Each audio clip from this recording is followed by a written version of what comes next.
অনেকগুলো জামিন হয়েছে। যেমন আমরা শুনেছি একজন বিচারপতির কোর্ট থেকে 4 ঘন্টায় 800 জামিন হয়েছে। এখন বিচার বিভাগ নিয়ে প্রশ্ন তোলা যাবে না, কথা বলা সাধারণ মানুষের উচিত না, আমরা সেটা রেসপেক্ট করি, কিন্তু যেখানে যৌক্তিক জায়গা সেই বিষয়টা কিন্তু আমাদের অ্যাড্রেস করতে হবে।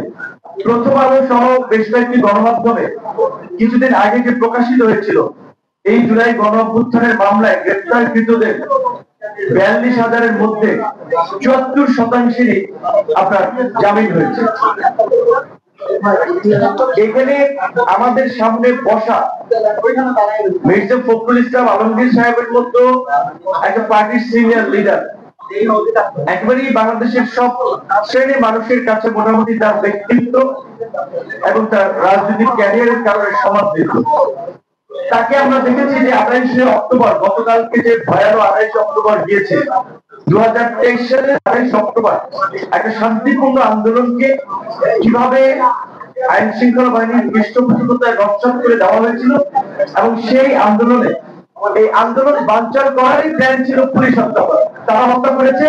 সেই মামলায় মির্জা ফখরুল ইসলাম আলমগীর সহ বিএনপির সিনিয়র নেতারা জেলে গেলেন এবং তিনি 1 নম্বর আসামি ছিলেন। তাদের শারীরিক কন্ডিশন বিবেচনায় জামিনও দেওয়া হয়নি, এবং তার বের হতেও আপনারা দেখেছেন সেই অক্টোবরে গ্রেপ্তার হয়ে ফেব্রুয়ারিতে 4 মাস।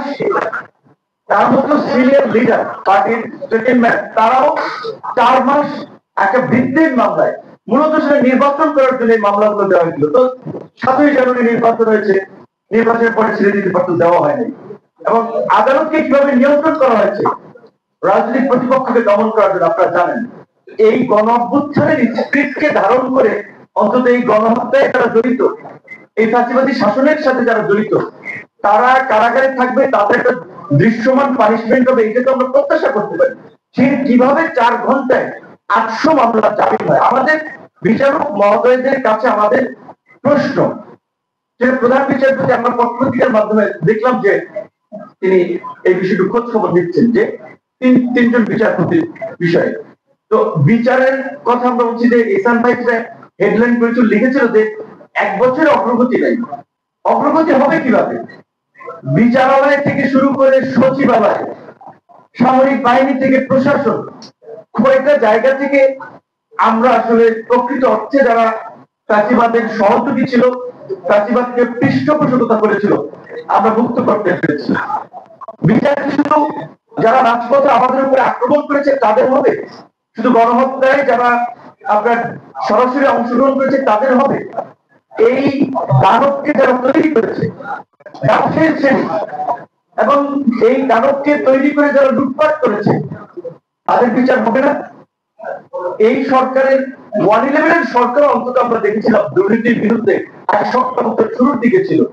এই সরকারের আমলে বলেন যে এই ধরনের কয়েকটা অভিযান পরিচালিত হচ্ছে, কয়েকটা দেশের চিহ্নিত দুর্নীতিবাজ লুটেরাদেরকে গ্রেপ্তার করা হচ্ছে। বরঞ্চ আমরা দেখি যে অর্থ পাচারকারী, স্বর্ণ চোরাচালানি, তারাও জামিনে বের হয়ে যাচ্ছে। কিছু জায়গায় আপনারা জানেন যে ডায়মন্ড ওয়ার্ল্ডের আপনার মালিক ছিলেন দিলীপ আগারওয়াল নামে, তার বিরুদ্ধে স্বর্ণ পাচার থেকে শুরু করে চোরাচালান এমন হেন অভিযোগ নাই, তিনি জামিনে বের হয়ে গিয়েছেন। কিভাবে জামিনে বের হচ্ছে খোঁজ নিয়ে গেলে দেখা যাচ্ছে যে আমাদের রাজনৈতিক নেতৃবৃন্দ বলে এই ক্ষেত্রে তাদের পক্ষে দাঁড়াচ্ছেন, সমর্থন করছেন। এবং এটা আমাদের জন্য লজ্জা যে আমাদের সহকর্মী, আমাদের রাজনৈতিক নেতৃবৃন্দ যারা একসাথে রাজপথে আন্দোলন করেছে, কোর্টে আন্দোলন করেছে, নিপীড়নের শিকার হয়েছে, আজকে তারা এই প্রতিবাদের দোষরদের জামিনের জন্য শুধু আর্থিক প্রলোভনের জন্য তারা তাদের পক্ষে দাঁড়াচ্ছে। একজন দুইজন নয়, প্যানেল ধরে দাঁড়াচ্ছে। তো তাহলে বিচারটা কিভাবে হবে? সংস্কারের কথা আমরা গত প্রায় 8 মাস দীর্ঘ আলাপ আলোচনা শেষে মোটামুটি একটা ঐক্যমত্যের জায়গায় বেশ কিছু সংস্কার বিষয়ে আমরা পৌঁছেছি। এখন সেটা বাস্তবায়ন হবে। এখন দেখেন আমরা কিছু করতে